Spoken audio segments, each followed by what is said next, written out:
I'm Chris Cosh. I coach the defensive line. Well, when I was a young guy, I had an older brother. You always have a lot of influences in your life. And I had an older brother that played football on the Little League level. And my dad was one of those guys that coached the teams. And so I guess, being indoctrinated into football was just hanging around and running around on the side of the, when the game was going on, you always had those little pee-wee games going off to the side. And I was always involved in those little pee-wee games to the side.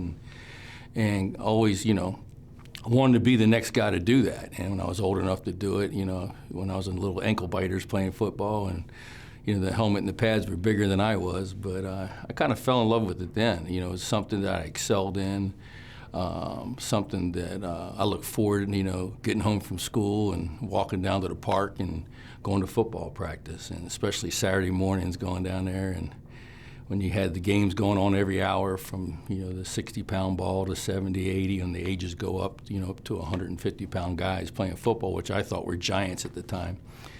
But that's when I got, the taste of football and the love, and really developed a passion for it.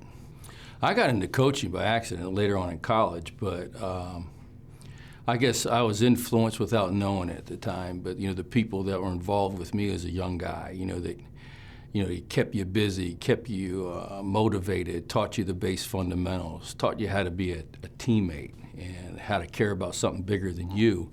They were the lessons I was learning without even knowing it. And when I look back on it, they really shaped my life and shaped my influences and my thought processes, and even now as a coach. And but those boys club coaches, it took time out of their day, and you didn't know what.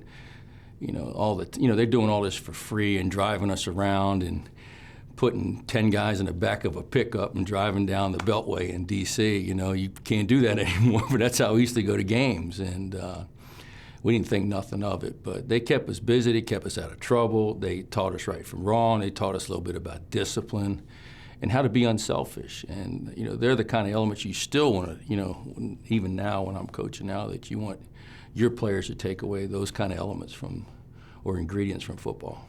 Well, really, you hear the term, every negative comes a positive, and, a big negative for me became a positive down the road, and I didn't see it at the time, but I was at Virginia Tech playing football, and Coach Tepper was my position coach.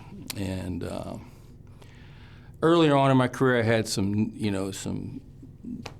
injuries in my neck, and it was inevitable. It was finally going to come to an end. But at my senior year, after I had a pretty good junior year as a starter, I had some nerve root damage in my neck, and I went from doctor to doctor to find somebody to tell me I could play, and I finally found one I could. And I just went out in the spring, and I couldn't perform. So I had to give up football.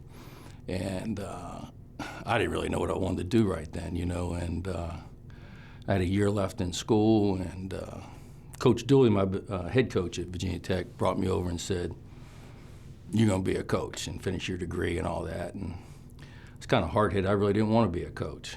And so he said, "You're going to do it, stay here," and he made me do it. So I went out there for a day or two with Coach Tepp, and a lot of those guys I played with. And I didn't see myself as a superior or a coach or nothing like that, so I was just kind of watching.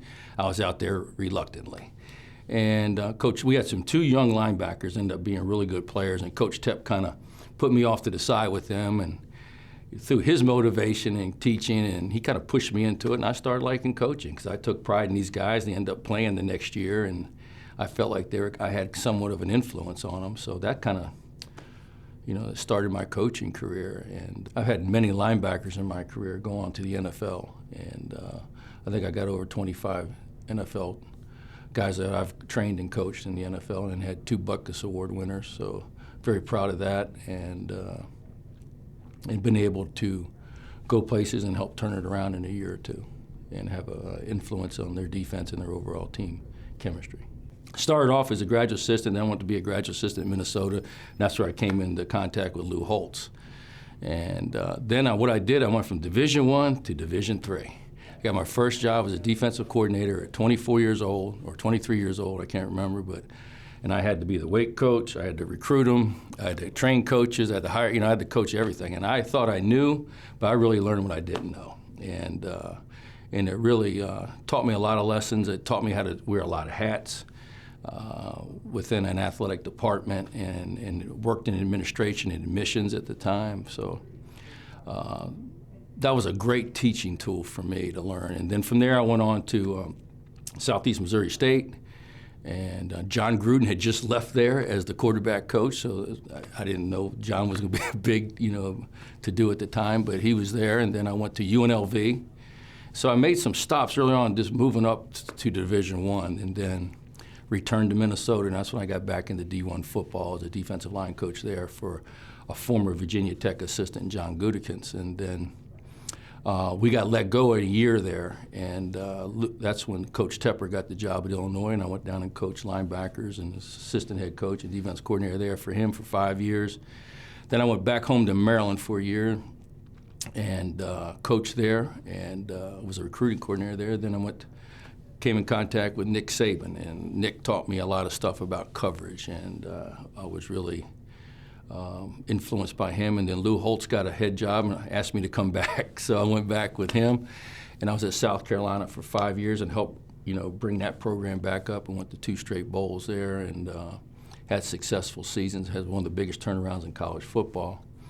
And then from South Carolina, I had a call from Bill Snyder, and Bill Snyder hired me without an interview.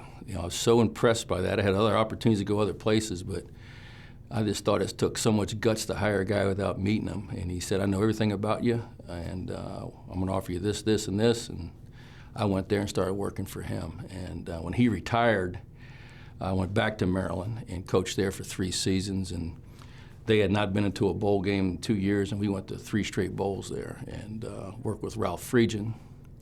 And then Coach Snyder got out of retirement, called and said, you're coming back, and you don't argue with him. So I just went back there, and then family-wise, I wanted to get back east. I went down and worked to South Florida for a year, and then when Coach Tepper was here, they called me, and I came back up here, and I'm joining them as a D-line coach, and now I'm at Buffalo. Well, I think that's the ingredient in any organization is people that have one common goal, and you have one heartbeat, one voice, whatever that is. We all come from different backgrounds, and we all come with different strengths, and we just mold all that together into one powerful thing, and it's guys that believe in each other, and I think you learn so much about a person in about 30 seconds when things don't go right, and you learn a lot about a team when things don't go right. How do they respond? And it's usually those core values of trust, caring and commitment to each other that hold you together during those times. And I see those ingredients here. And